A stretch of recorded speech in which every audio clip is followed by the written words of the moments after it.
Hello and welcome. In this video, we're going to talk about the commutative property and look at some common examples of how we might apply it in algebra. So the commutative property, notice I have this car here, right, for the commutative property because the word is commute with a T, commutative property. And I think of commuting back and forth to perhaps work or somewhere we're going quite frequently.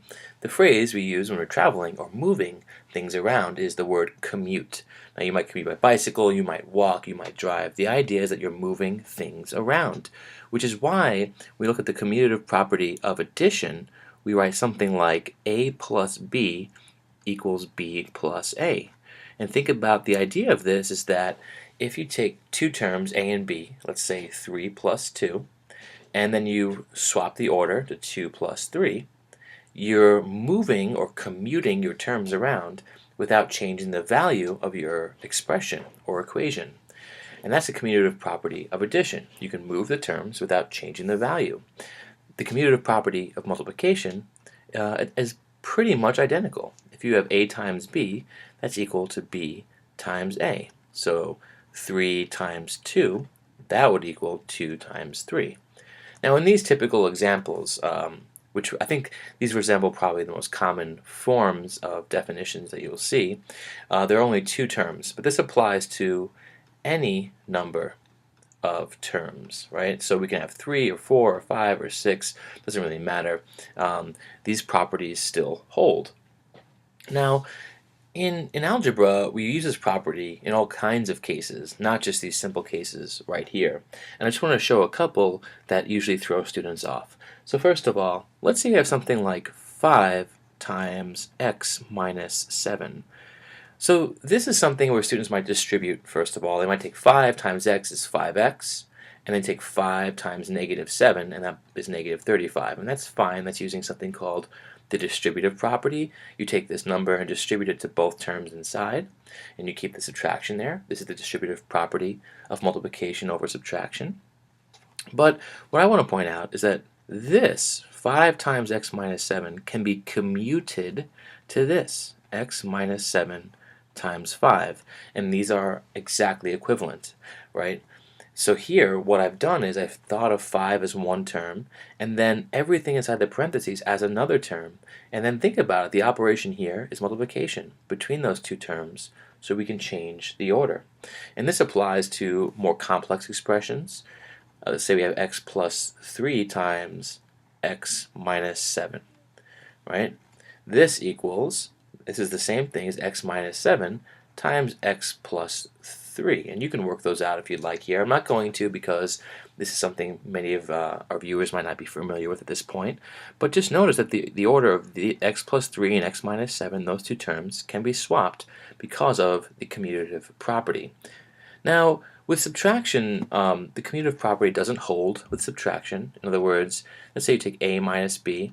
It does not necessarily equal b minus a. Think about when this might work. There are cases when this does work. Maybe you want to pause the video and think about when this does work. Okay, so this does work if a equals b. So if a equals b, then, right, here's a nice exception, a minus b does equal b minus a. So for example, if a and b are both 2, then of course 2 minus 2 is equivalent to 2 minus 2. But if a doesn't equal b, then a minus b does not equal b minus a. But I think a lot of people stop there in their investigation. Something kind of great happens, I think, when you reverse the order of two terms. So let's say a is 5 and b is 2. 5 minus 2 does not equal 2 minus 5, but 5 minus 2 is 3, and 2 minus 5 is negative 3, and we notice that these two numbers are opposites. In other words, if we add them, if we add 3 plus negative 3, we get 0, and this always works, right? So what you could say, and this is just clarification of this idea right here, is that whatever a minus b equals, right, if you reverse the order, b minus a, you get the opposite of a minus b, right? So here, if you want to think about this, right, these two statements are equivalent. A minus B and the negative of B minus A, they are the same thing. Right here, A minus B was 3, and B minus A was negative 3. So if you took the opposite of negative 3, that's what this means right here, the opposite of B minus A, you will get back to A minus B. Now if you don't agree with that, we could evaluate this statement. Think of the negative sign here on the right as negative 1. Negative 1 times B minus A, what does that equal? Well, negative 1 times B is negative B.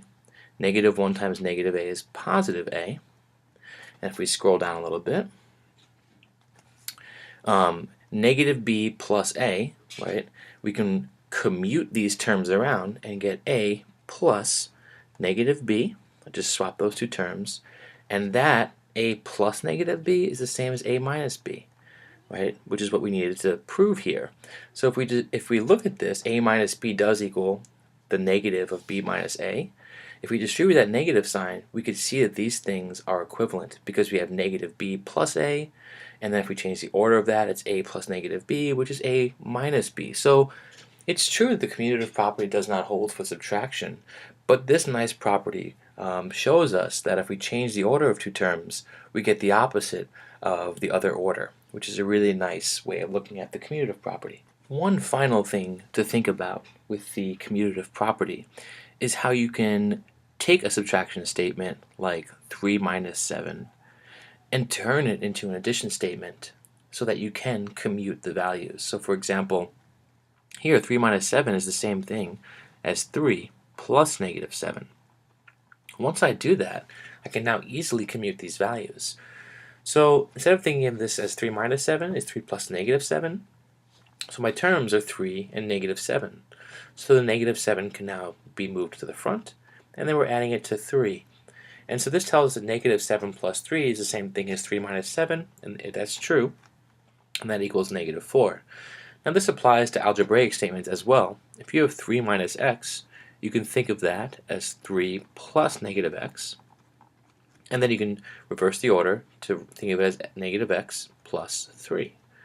And this might be useful in certain cases.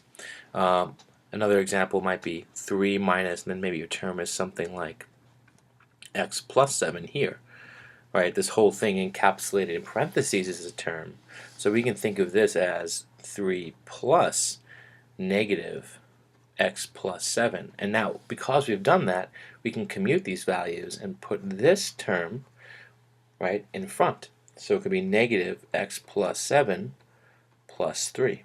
That just gives you some flexibility in working with subtraction statements. You can turn them into addition statements and then commute the terms. Thanks.